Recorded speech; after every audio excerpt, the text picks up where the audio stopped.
Well, good day, folks. We're at another off-grid property today, delivering a really cool building. This is an 8x20. So in Ontario, we don't need a permit for this thing because it's just an outbuilding with no plumbing or anything. But it's set up really, really cool. So watch with me while I take you a little walkway through this really cool off-grid property and see how they're going to upgrade from camper trailers to a Highland outbuilding. Okay, so up until now, this customer has been utilizing this off-grid property with a camper. There's another camper over here. So it's sort of a family affair up here. I'm on the bike today, which has been tons of fun. We're on the gravel roads to get in here. And they do have a couple of smaller bunkies over here that have been here for some time. I'm gonna get the story on these because they're interestingly propped right up way off the ground and stuff, and they've got some more storage solutions. It looks like a sea container and whatnot over there.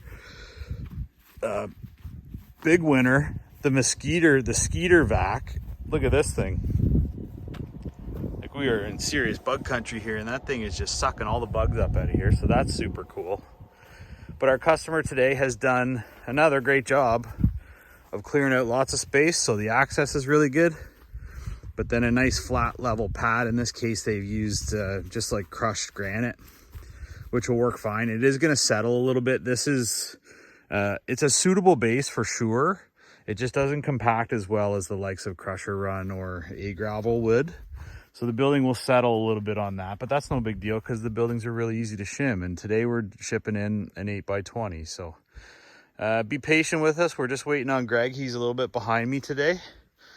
But a beautiful off-grid property in the middle of Ontario. And it's like absolutely silent out here. We'll make some noise when Greg gets here, so hang on.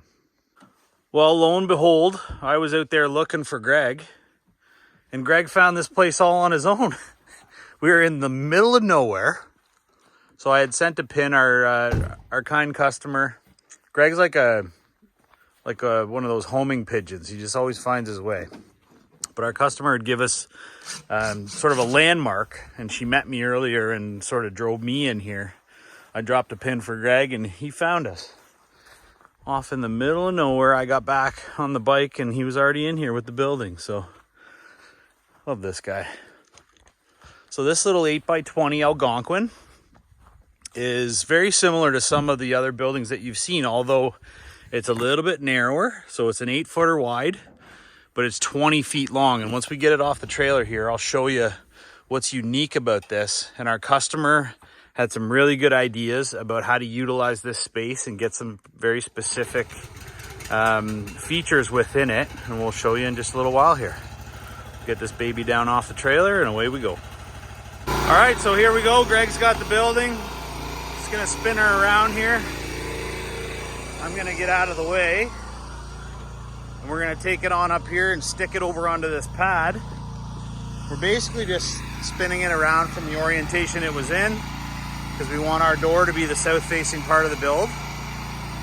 And this customer has done, through a couple of conversations and a few suggestions, we put windows strategically, right? So this one is in the bathroom. That window is sort of at the end of the dividing wall where there's a bit of a bedroom space. And then the 3 windows on the other side are gonna allow for a bunch of ventilation, but no window on this side, and that's how she wanted it. So we can do custom work for you too. It's really just a matter of what you want. A couple of conversations, and all of a sudden a building looking just like this shows up at your place. And down she goes. Just like that. Okay, folks, we got her in. So this is a crushed stone pad. They're gonna spend a little bit of time just doing some further leveling, but it's looking really good. This building is tucked back into the corner of an off-grid property in the middle of nowhere, Ontario here. And looking really good. So this 8x20, this is the Algonquin style, which is our gable roof. And then inside we've got some creative design elements that we collaborated with the customer to make sure that she could get what she wanted inside this building. So when we walk in the door here, we walk right into a small living space. So I think there's going to be a small couch right here. We do have enough room in this little corner for a kitchenette. And then of course the boys custom built this small washroom space. I think the goal here is a composting toilet, specifically the bucket method, just to be as green as possible. We're not going to use any water here. And I love the guys make their own doors. It's all trimmed out, nice sized door. And then of course we have our dividing wall here, where if we put a heater in this building, if we put a door in here, it would have differentiated the spaces. So one heater will easily heat this whole thing up. And on the other side of this door, we have the bedroom area. So this is a lovely space, definitely big enough for a queen size bed, double. You could put bunk beds in here. I think this customer is going to use a camp cot to start with. But what a lovely little building, and all of this crammed into 160 square feet, if you can believe that or not. Lots of room. I'm a big dude. I got no issues walking around in here. And I'm really looking forward to coming back and paying a visit. It sounds like they have some family that may be wanting more of these bunkies. So once this is all decorated up and the furniture's in here, we'll give you another look. But we appreciate you having a look at this video coming into another weekend. We'd love to talk to you about building a custom insulated outbuilding here at Highland Outbuildings. And you can check us out at highlandoutbuildings.com. You can call me anytime, as always, at 705-309-9088. Have a great weekend, folks. Cheers.